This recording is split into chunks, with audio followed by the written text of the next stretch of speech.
Alors, chers amis, je dépense une énergie conséquente pour vous faire des vidéos chaque jour qui sont de bonne qualité, en tout cas j'essaye, et aussi pour varier les exercices, la façon dont vous apprenez l'anglais et bien tout couvrir, prononciation, syntaxe, grammaire, pratique, etc. Puisque sinon ça va vite être rébarbatif pour vous et c'est exactement ce que je souhaite éviter. Donc aujourd'hui on fait un exercice différent et hybride.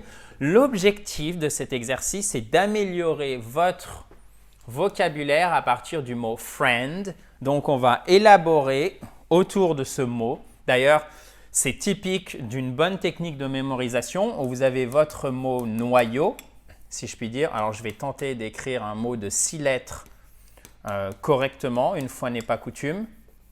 Comment ça, vous êtes d'accord? Non, mais j'écris bien, regardez. Friend. On ne prononce pas le « i ». Parce que c'est bien joli de se moquer de mon écriture, mais j'espère que vous le prononcez correctement. Friend, ami. L'ami, alors avec un E, donc féminin, ou sans E. Nous avons aussi friendship. Friendship, l'amitié. Friendly, aimable. D'accord? Friendly fire. Alors ça, c'est beaucoup moins aimable. C'est le fait de se faire tirer dessus par son propre camp. D'accord? Et friendliness, l'amabilité. Vous voyez? Friendly, là ça s'est transformé en i et on a rajouté le suffixe ness, comme dans kind, qui est gentil, et vous rajoutez ness, ça vous donne la gentillesse. Exactement. Friend, on aurait pu dire friendship, ness, non ça ne marche pas, c'est friendship. Donc, ça ne marche pas à tous les coups de rajouter des préfixes comme ceci. Vous ne pouvez pas le savoir automatiquement. Mais comme ils reviennent souvent, ça favorise tout de même la mémorisation. Avant de débuter, chers amis, si vous ne l'avez pas fait, abonnez-vous donc à cette fabulous YouTube channel. Il suffit de cliquer sur le bouton rouge en bas à droite. Et même chose, si vous ne l'avez pas fait, récupérez votre kit complet pour vous mettre ou pour vous remettre à l'anglais. Pourquoi? Parce qu'il fait 37 pages illustrées et concrètes et il est parfaitement gratuit. Donc, pour l'avoir dans votre boîte email, vous cliquez sur le i en haut à droite ou sur le lien qui est juste en dessous. So, on va traduire ensemble, mais je ne l'ai pas fait au tableau, en tout cas pas tout de suite. Pourquoi? Parce que je voudrais vraiment que vous réfléchissiez au bon mot ou à la bonne expression à mettre. Two soldiers were, et pas were, c'est où, ça s'écrit comme ça. Were, killed by. Donc, 2 soldats ont été tués par, vous voyez, c'est une voix passive. To be killed by, vous l'avez compris, friendly fire. Excusez-moi. So, 2 soldiers, friendly, fire. 2 soldiers, z à la fin, on n'oublie pas le z pour marquer le pluriel. 2 soldiers were killed by friendly fire. Oh my God.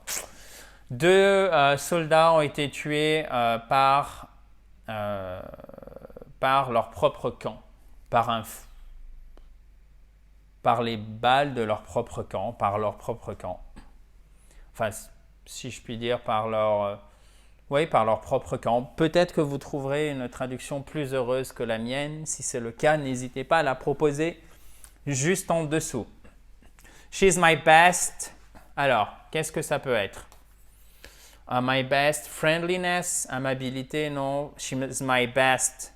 Donc là, on va devoir mettre un nom. Donc ça peut être que friendship ou friend. Elle est ma meilleure amitié ou elle est ma meilleure amie. She's my best friend. Et attention, vous allez me dire, non mais Adrien, je ne suis pas bête quand même, c'est super facile. Ok, mais regardez. Si je vous avais demandé de traduire « c'est ma meilleure amie », je suis sûr que 50% d'entre vous, donc peut-être toi qui regardes cette vidéo, auraient commencé la phrase en bon francophone, on a tous fait ça ou on fait tous encore ça, malheureusement, par « It is my best friend ». Et ça ne marche pas. Faites attention, prenez ce réflexe. C'est vraiment là pour distinguer un anglophone d'un francophone. Pour distinguer par exemple un francophone qui parle anglais d'un anglophone, donc c'est la langue natale, vous pouvez être sûr que ça marche à tous les coups, assez souvent, c'est ce type de phrase. C'est ma meilleure amie, c'est mon meilleur ami. He is my best friend. She is my best friend. Okay, et pas this is, ça marche, mais it is my best friend, c'est pas beau. D'accord? On comprend, mais c'est pas naturel. On va utiliser le pronom personnel, sujet, she, he, etc., etc. OK? She's my best friend. Donc ça, vous le notez dans votre fabuleux cahier d'apprentissage parce que vous avez regardé cette fabulous YouTube channel. C'est censé être rouge, mais c'est pas grave, c'est un cœur. Ça, faut l'apprendre, quel que soit votre niveau. OK? She's my best friend. He is my best friend. C'est ma meilleure amie, c'est mon meilleur ami. Ensuite, du vocabulaire au moins de niveau intermédiaire. To vouch. Vouch. OK? Il faut ouvrir la bouche là. Vouch. Vouch. Ow. To vouch for someone. Ça veut dire se prêter garant pour quelqu'un. Alors, c'est long en français, c'est court en anglais, donc on en profite. She can vouch. Ça veut dire aussi témoigner de, d'accord? For my, donc on n'a plus friend. For my what? Eh bien là, on n'a pas le choix aussi, il faut un nom. Donc for my friendship or for my friendliness. Pour mon amitié, elle peut témoigner de mon amitié, de mon amabilité. On ne sait pas. Donc je vous propose de passer aux deux phrases suivantes et par élimination, on trouvera le bon substantif, même si on peut déjà avoir une idée. Is a situation where two people or even animals are friends. Donc, c'est une situation dans laquelle deux personnes ou même des animaux sont amis. Alors, quelle est cette situation? Est-ce que c'est l'amabilité ou est-ce que c'est l'amitié? Puisque là, c'est friendly, c'est aimable. Donc, ça ne convient pas, on peut mettre qu'un nom ici. Et ce n'est pas situation, c'est situation. Ch. Ici, on a un ch. OK? Situation. Asian. Et vous avez votre accent tonique qui est là, qui est comme ceci en phonétique. Je vous rappelle que dans les mots de 2 syllabes ou plus en anglais, vous avez toujours une de ces syllabes qui est accentuée. Ça fait longtemps que je ne vous l'ai pas rappelé, j'en suis désolé. Donc, pour les nouveaux sur cette chaîne qui n'ont jamais entendu de l'accent tonique, c'est primordial. Je répète, sur tous les mots de 2 syllabes ou plus, vous avez une de ces syllabes qui est accentuée. Ici, il se trouve que ça tombe sur le A. Situation, c'est pas situation, c'est situation, OK? Et ça fait toute la différence. So, what are we talking about? We are talking about friendship, OK? So, friendship is a situation where two people or even animals are what? Friends. So, friendship. Friendship. So, she can vouch for my friendliness. Pour mon... En fait, elle peut témoigner de mon caractère aimable. On pourrait le traduire comme ceci. Friendly, friendliness. OK? To vouch, celui-ci, vous pouvez le retenir. For something, someone. Pardon, c'est plus déjà si vous avez un niveau intermédiaire, d'accord? Si vous avez un niveau débutant, ça ne sert à rien même de le noter ou de chercher à le retenir parce que là, on est vraiment déjà sur du niveau intermédiaire, bon niveau intermédiaire, voire niveau avancé. Mais c'est bien de rencontrer des mots aussi qui parfois sortent de ceux dont vous devez, qui sortent vraiment, non pas de votre zone de confort, mais qui vont un petit peu plus loin par rapport à ce que vous devez encore apprendre et maîtriser aujourd'hui. OK? Alors peut-être que vous êtes à un super niveau d'anglais et que c'est typiquement ce genre de choses dont vous avez besoin, témoigner de, se porter garant pour. C'est parfait dans ce cas-là. She's a very what person? Person et pas personne. Person. OK? She's a very what? She's a very friendly person. OK? C'est une personne très aimable. C'est une personne très aimable. So, et pas it is a very friendly person.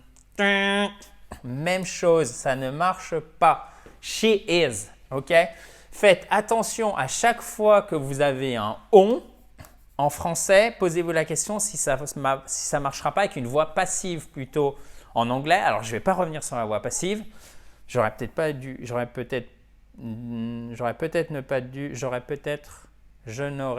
pas dû, mon Dieu, en parler parce que ça risque de soulever des questions.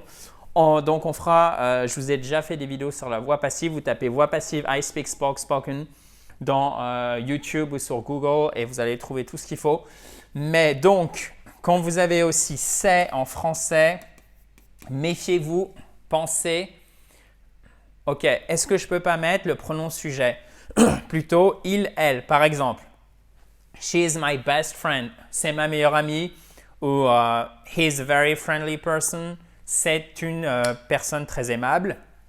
Donc ici, c'est, si je vous ai dit he, donc c'est un homme, et là, évidemment, une femme, she's a very friendly person, c'est une personne très aimable. Et quand je vous dis c'est une personne très aimable, on ne sait pas en français si je vous parle d'une femme ou d'un homme. Donc, il vous faut le contexte pour ceci. Et là, dans ce cas-là, la langue de Shakespeare est plus précise. Donc, si vous avez des questions, chers amis, vous n'hésitez surtout pas, vous les mettez juste en dessous.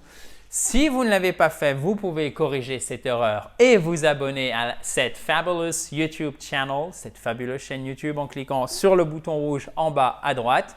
Et bien sûr aussi récupérer votre kit complet pour vous mettre ou pour vous remettre à l'anglais. Il suffit de cliquer sur le i en haut à droite. Il arrive gratuitement et immédiatement dans votre boîte email. À demain, chers amis, dans la joie et la bonne humeur. Bye bye!